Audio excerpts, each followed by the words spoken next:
Timnas Indonesia usia 23 secara dramatis berhasil mengalahkan Korea Selatan usia 23 di babak perempat final Piala Asia usia 23 2024. Berstatus sebagai tim debutan turnamen, Timnas Indonesia susah payah mengalahkan tim yang pernah juara Piala Asia usia 23 edisi tahun 2020 tersebut. Bermain di Stadion Abdullah bin Khalifa, Jumat 26 April dini hari, Timnas Indonesia sama sekali tak diunggulkan untuk menang. Namun, dengan kerjasama tim dan juga dukungan penuh supporter yang datang langsung ke stadion, tim asuhan Sinteyong sukses mengalahkan Korea Selatan lewat adu penalti yang dramatis. Mengandalkan pemain-pemain seperti Hernando Ari, Rizky Ridho, Justin Hapner hingga Rafael Strijk, Timnas Indonesia mendapatkan perlawanan ketat dari Korea Selatan. Bahkan, tim lawan mampu mencetak gol lebih dulu di awal babak pertama melalui tembakan keras Lee Kang-hee dari luar kotak penalti. Beruntung, gol tersebut dianulir karena ada pemain Korea yang lebih dulu offside. Sementara itu, Timnas Indonesia yang perlahan mulai keluar dari tekanan justru mampu mencetak gol pembuka saat laga berjalan 15 menit. Striker andalan Garuda Muda Rafael Strijk berhasil melepaskan tembakan jarak jauh yang tak mampu diantisipasi oleh kiper Korea Baek Jong-bum. Gol cantik dari pemain Ado Den Haag itu langsung disambut sukacita oleh para pemain dan juga supporter Timnas Indonesia di Doha. Di sisi lain, setelah tertinggal 1-0, Korea Selatan semakin gencar mengancam lini pertahanan Timnas Indonesia. Setelah beberapa kali mendapatkan ancaman, gawang Hernando Ari akhirnya jebol di menit ke-45 melalui gol bunuh diri dari Komang Teguh. Berawal dari umpan lambung pemain Korea, bola tandukan Eom Ji-sung justru membentur kepala Komang hingga membelokkan arah bola ke gawang Hernando Ari.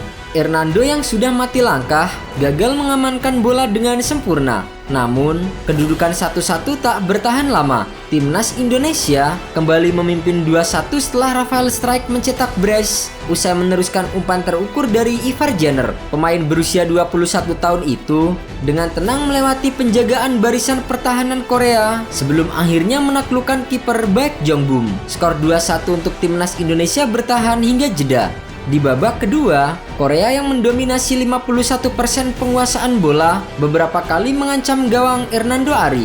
Masuknya Kang Sayun dan juga Lee Yong-jun juga terbukti membuat serangan Korea lebih berbahaya. Indonesia praktis hanya mengandalkan serangan balik dengan sesekali memberikan ancaman. Pada menit ke-54, Strijk punya peluang untuk menambah golnya setelah memanfaatkan umpan dari Rizky Ridho. Sayangnya, tendangan Strijk masih melenceng. 4 menit berselang, giliran Marcelino Ferdinand yang punya peluang emas di depan gawang. Namun sayang, tembakannya masih melebar. Pada menit ke-70, petaka menghampiri Korea Selatan setelah Lee Yong-jun diganjar kartu merah oleh wasit. Ia dianggap melakukan pelanggaran berbahaya terhadap bek Timnas Indonesia Justin Hapner. Bermain dengan 10 pemain, Korea Selatan justru semakin agresif dan Indonesia kesulitan keluar dari tekanan. Sementara itu, Timnas Indonesia yang terus ditekan justru lengah dan kembali kecolongan di menit ke-84. Berawal dari serangan balik cepat Korea Selatan, Hong Yoon-sang melepaskan umpan panjang pada Jong Sa-bin yang tak terkawal.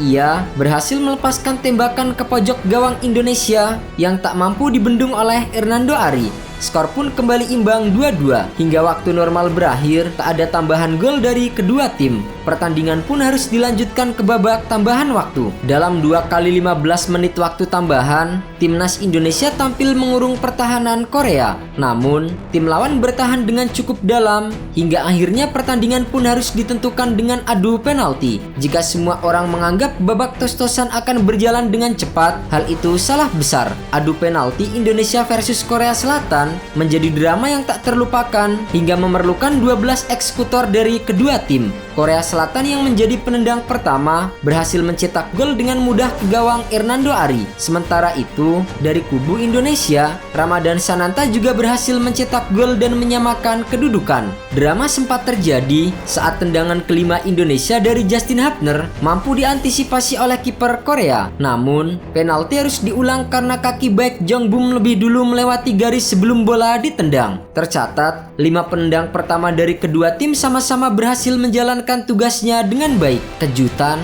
terjadi di penendang ke-6 Korea Selatan Kang Sang-yo. Bola tembakannya berhasil dimentahkan oleh Hernando Ari dan memberikan peluang emas bagi timnas Indonesia untuk memenangkan pertandingan. Namun sayangnya, Arkan Fikri juga gagal menjalankan tugasnya dengan baik setelah tembakannya menyamping di sisi gawang. Sempat dibuat lemas, namun drama adu penalti masih terus berlanjut.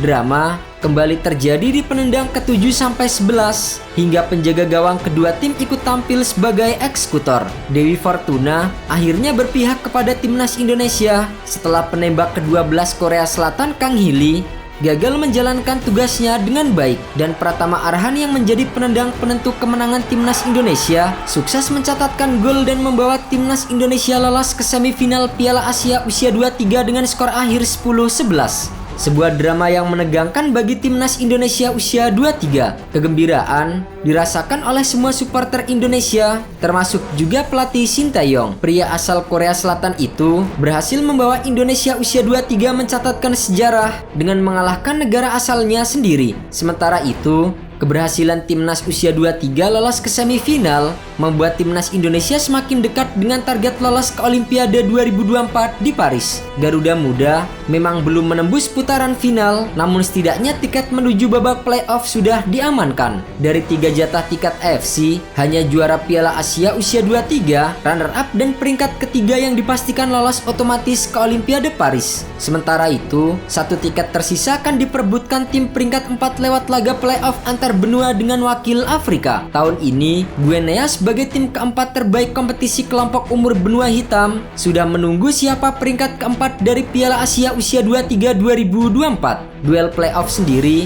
akan digelar di Kyoto Stadium Kameoka, Jepang pada 9 Mei mendatang. Tentunya, bisa melaju ke playoff saja sudah menjadi hal yang membanggakan bagi timnas Indonesia. Pasalnya, meski memang menargetkan lolos Olimpiade 2024, PSSI hanya meminta agar anak-anak asuhan Shin Tae-yong menjejaki 8 besar saja di Piala Asia usia 23 2024. Bukan tanpa alasan, meski memiliki materi pemain yang bagus, namun Garuda Muda masih minim pengalaman. Apalagi di babak semifinal, timnas Indonesia akan berhadapan dengan tim pemenang antara Arab Saudi versus Uzbekistan.